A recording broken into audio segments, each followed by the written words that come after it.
Joined now by Jeff Charlton, who is a disaster recovery expert. What does that mean, Jeff?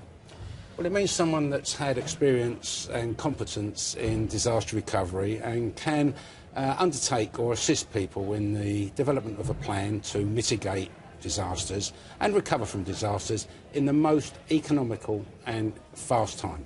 So how do you start with this project? I think what we need to look at here is what's the priority, and from what I've seen, water and food is going to be a priority because all of the water is going to be contaminated, all of the wells are going to be contaminated, most of the food, if not all of the food that's on the shelves is going to be contaminated. So there's going to be a huge logistics issue for the government to get foodstuffs to the public, the general public. I think once the public are starting to get under control and they're getting their supplies, the central business district is going to be a main priority because this is a major city in Australia, and I would imagine that it's going to come to its absolute knees, and the businesses are going to want to know what they can do to get up and running in the fastest possible time. Infrastructure? Well, I think the electricity companies are going to be in a lot of trouble. I think the gas company, I don't know if there's gas there, but there'll be either propane gas or pipe gas. That's going to be an issue. The electricity supplies, transformers, local transformers, many of these are 44,000 volts. I remember it being a big issue in Hull, the electricity, and the fire service going out of their way to try and ring around. Absolutely, and these transformers that get wet, they take an awful lot of drying out and sometimes can't be salvaged, and they can take months to replace, and there's only going to be so many available on the shelf. And it might only be 1, 2, 10, but we could be looking here for hundreds. So, and how quickly can you start to help people? Do you have to wait until the water subsides? Well, people should be planning now, and in my view, when I've been into situations that are similar, people really haven't got experience in this sort of issue. You know, the last flood in Brisbane in 1974 is too long ago for most people now to remember, and the lessons that were learned have been forgotten. And I think what people now need to be doing is saying, look, what are we going to do when this flood water recedes, and what help can we get?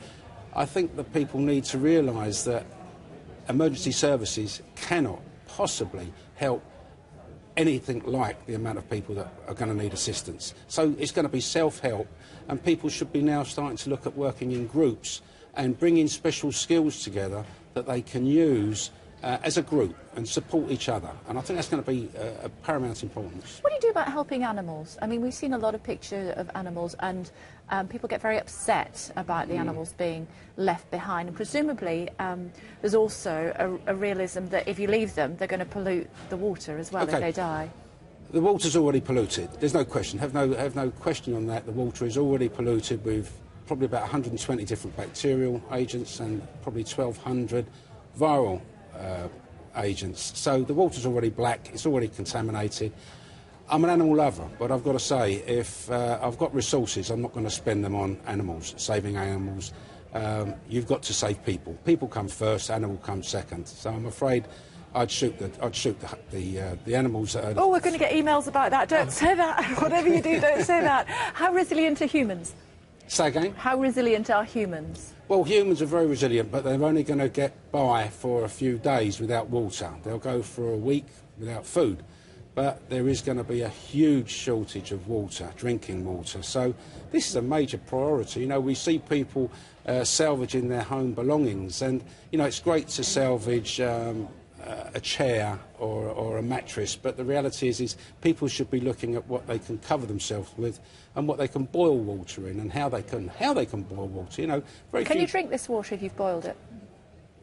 I think you'd probably need to filter it first, and again, that's something that the local authorities or the emergency services should be giving people advice on. I wouldn't like to give people advice if I don't know exactly what that water is or what it may be contaminated with. There may be... But neither will the people who are, you know, on their roofs and wondering what to do. This is exactly the point, and people should already know. People should already know what they can and can't do. There may be huge manufacturing plants just upstream of Brisbane. So, and there probably will be, certainly in the UK and in Europe, manufacturing plants that were always upstream, and they were always used, the streams were always used to power plants.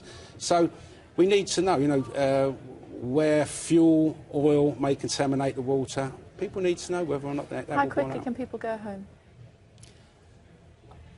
I think this is going to be months and months. I think what we've seen, generally speaking, if your home has been flooded, and we've seen this in Hull, Doncaster, Sheffield, where contractors come along, you know, there's only going to be so many contractors in the Brisbane area. Contractors will come from all over Australia to support these people, but there's only a finite amount of equipment that people can use. There's no electricity, so that's going to be weeks before any home's going to, not weeks, months before any home is going to be habitable.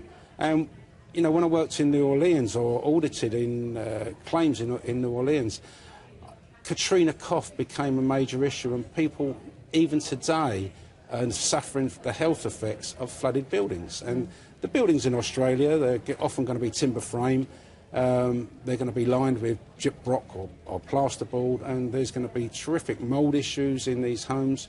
We're going to see massive health issues in Brisbane. I think it's going to be months. Okay, at least. Jeff Charlton, thank you very much indeed for joining us. Appreciate you taking the time. Thanks a lot.